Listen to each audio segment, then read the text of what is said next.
Welcome back to The Explainer. Today, we are taking an absolute hero's journey into the mind to conquer complex problem solving.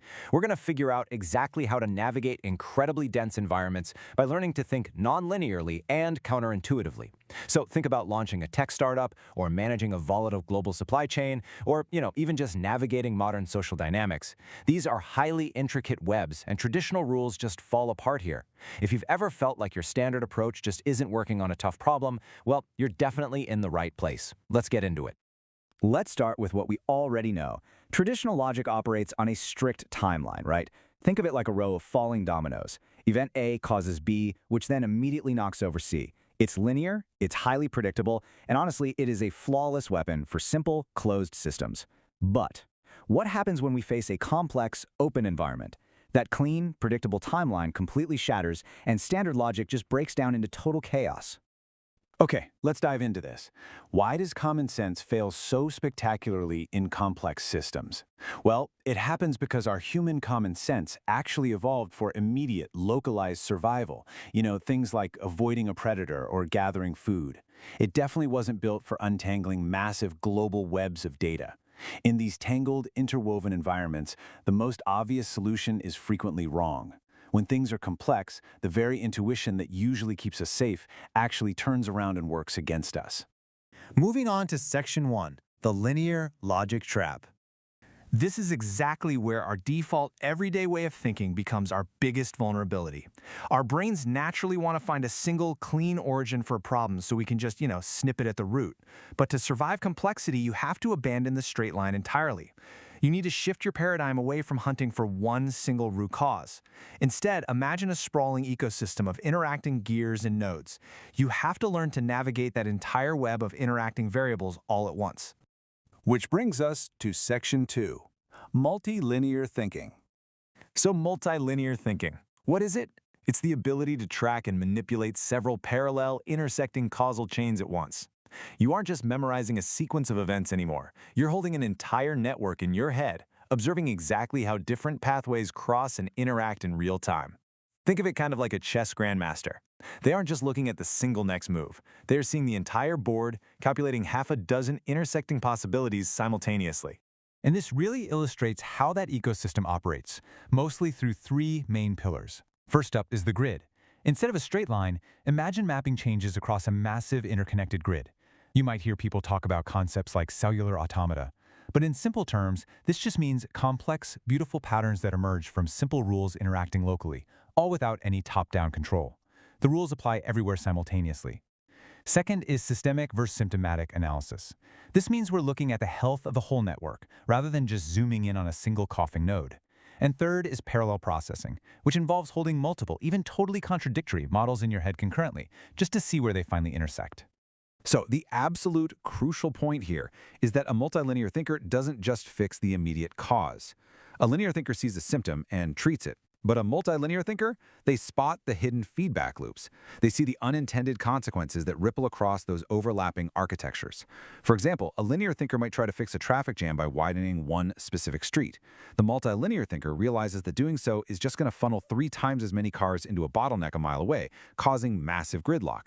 They recognize that the isolated problem is really just one node in a much wider network. All right, Section 3, counterintuitive thinking. Now, simply identifying those vast networks is only half the battle. To actually solve the problems hidden within them, we need a completely new type of logic. And this is where things get really fascinating, because we have to actively start breaking our own assumptions. Counterintuitive thinking is the practice of actively subverting common sense. As we talked about earlier, in highly complex systems, the intuitive path is usually a logical roadblock. Because of that, the correct solution often looks entirely absurd on the surface. Let's try a quick mental exercise called inversion. Instead of asking, how do I achieve this goal? I want you to ask yourself, how would I guarantee absolute failure? I mean, really lean into it. Architect a total catastrophe. Map out the precise step-by-step blueprint of a complete disaster. It sounds funny, and honestly, it's kind of a fun brainstorm, but by defining exactly how to fail, the path to success suddenly reveals itself perfectly in the negative space. Now, what's really interesting here is this concept of utilizing the enemy.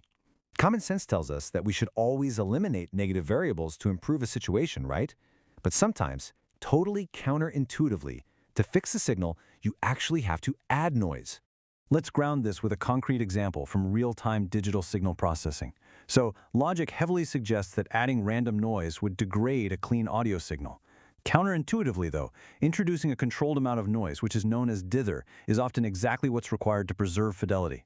By adding a wash of white noise, you actually smooth out the harsh, jagged digital errors, preserving the true, natural sound. You are literally using a destructive element constructively to shape a specific outcome. How cool is that? The intuitive mind usually stops at the immediate result of an action, but the counterintuitive mind always asks this fundamental question, and then what? It's all about those second-order effects. Think of the classic disastrous first-order optimization, introducing a foreign predator to eat a local pest, only to watch that new predator multiply and become an even more devastating plague. You can't just optimize for the first reaction, you absolutely must optimize for the reaction to the reaction. Let's see how this builds a completely different approach to problem solving. The intuitive path enters the maze, confidently walks forward, hits a solid brick wall, and stops dead. It's a logical roadblock. But the counterintuitive approach? By reversing logic and breaking standard assumptions, it doesn't just stare helplessly at the wall. It literally jumps the walls when common sense hits a dead end. We stop focusing on the immediate obstacle right in front of our face, and instead find the hidden, overarching pattern. This brings us to Section 4, the combined framework. So, how do we actually put this all together? Well, this is where we merge multilinear mapping with counterintuitive logic. When you do this, you stop trying to force systems into straight lines, and you start steering them via their own momentum.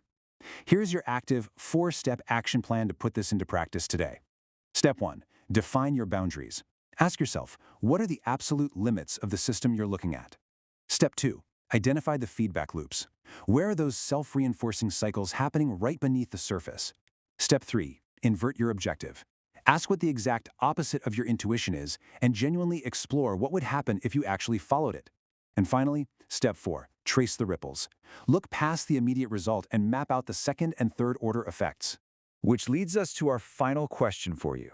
If you pull a lever right here, in one corner of the architecture, what breaks over there in the completely opposite corner? I really want to challenge you to take this nonlinear, counterintuitive lens and apply it to a complex problem in your own work or life today.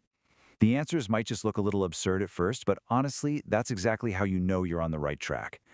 Thanks for joining me on this explainer, and I'll catch you on the next one.